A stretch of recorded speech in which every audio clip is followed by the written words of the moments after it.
Chers amis, bonjour et bienvenue à la galerie Rose in Winter. Je tenais à vous présenter l'exposition qui est en cours, Abstraction, et tous les artistes de talent qui l'ont constituée. Je vous emmène avec eux dans le monde de l'abstraction. Mais tout d'abord, qu'est-ce que l'art abstrait? Petite définition.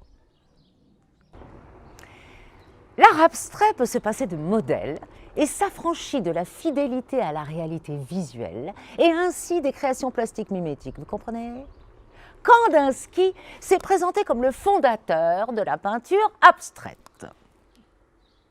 J'aimerais vous commencer par vous présenter Annie Dion, cette artiste à la maîtrise délicate, légère et puissante à la fois dans ses compositions. Elle séduit depuis longtemps un public averti. Le glacier est le tableau phare de notre exposition. Cet art a été, de la Renaissance jusqu'au milieu du XIXe siècle, sous-tendu par la logique de la perspective et une tentative de reproduire l'illusion de la réalité visible. Vous me suivez? Parce que moi, je ne me suis pas dit tout. Je sais pas si ça va. De ce côté, vous pourrez apprécier les œuvres de Chantal Lallemand. Chantal travaille uniquement avec ses mains, ses doigts, ses ongles. La peintre sauvage, qui peut mélanger à sa palette de couleurs de la feuille d'or, des poudres pailletées, de la farine, du sucre en poudre, de la cassonade, des perles ou bien du sable.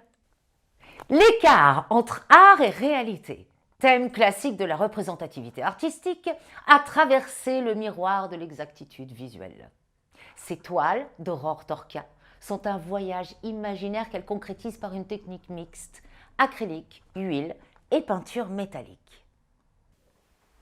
Ici, au cœur de la salle William Turner, France Gauthier-Godès nous plonge dans une joie profonde, une grande vitalité, des formes géométriques renouvelées, des couleurs généreuses et dynamiques.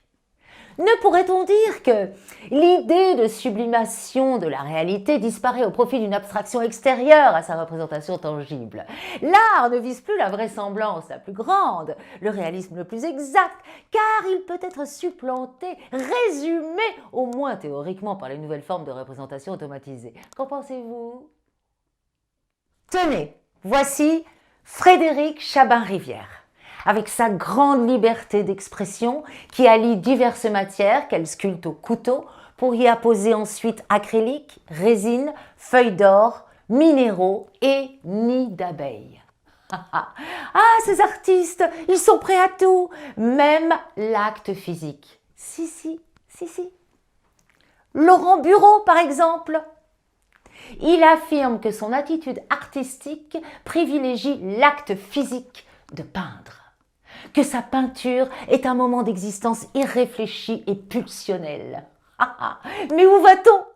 Je rappelle à Laurent que chez Kandinsky, la quête du rien prend la forme d'un cheminement spirituel.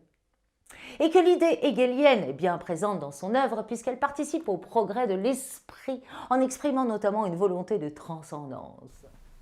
Ici, nous sommes avec Anne Vigneault. Voilà une femme à l'esprit pur.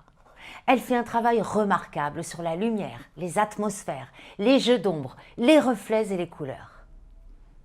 Kandinsky considérait que les couleurs et les formes pouvaient communiquer des vérités spirituelles.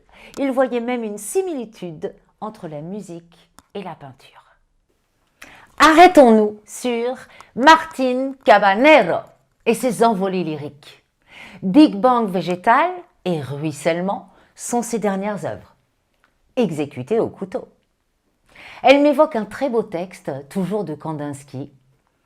La couleur est le clavier, l'œil est le marteau, l'âme est le piano avec ses nombreuses cordes.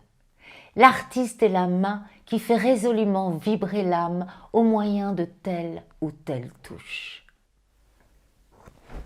Mais Alex, je vois pas le rapport là. Je parle d'abstraction et toi tu nous fais un plan sur un personnage hyper réaliste en matériaux éco-détournés et biosourcés. Eh non? En quoi?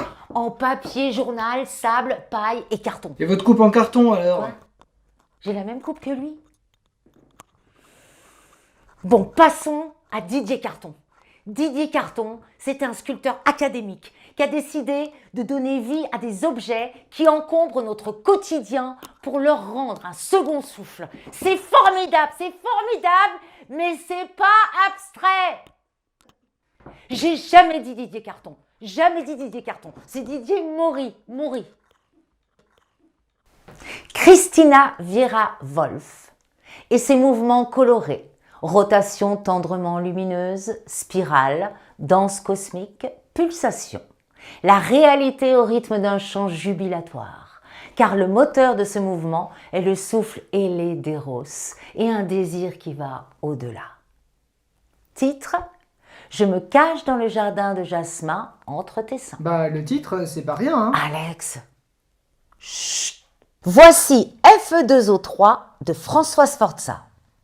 2 atomes de fer, donc la rouille, et 3 atomes d'oxygène.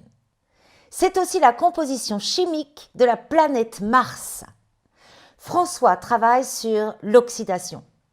Pour son art, il passe par les sciences, la chimie, les mathématiques, qui sont considérées comme de l'abstraction pure. Il ne peint pas ce qu'il voit, mais ce qu'il pense. San est dans une peinture intuitive. Elle nous emmène dans les franges du fantastique, vers des visions oniriques, suggérant un monde aquatique et végétal. Avec les titres de ses œuvres, Sortilège, Volupté et le Styx. Conclusion. Autant chez Mondrian, l'être va s'identifier au rien, autant Malevich va pousser très loin la dialectique hegelienne. Avec son carré blanc, sur fond blanc, il va dépasser les limites de l'abstraction. Et nous allons nous aussi dépasser les limites de cette exposition qui se prolongera au gré de nos artistes pour le plaisir de nos visiteurs.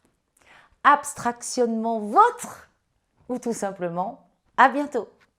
Retrouvez notre actualité et l'aperçu des œuvres des artistes sur notre site rosinewinter.com.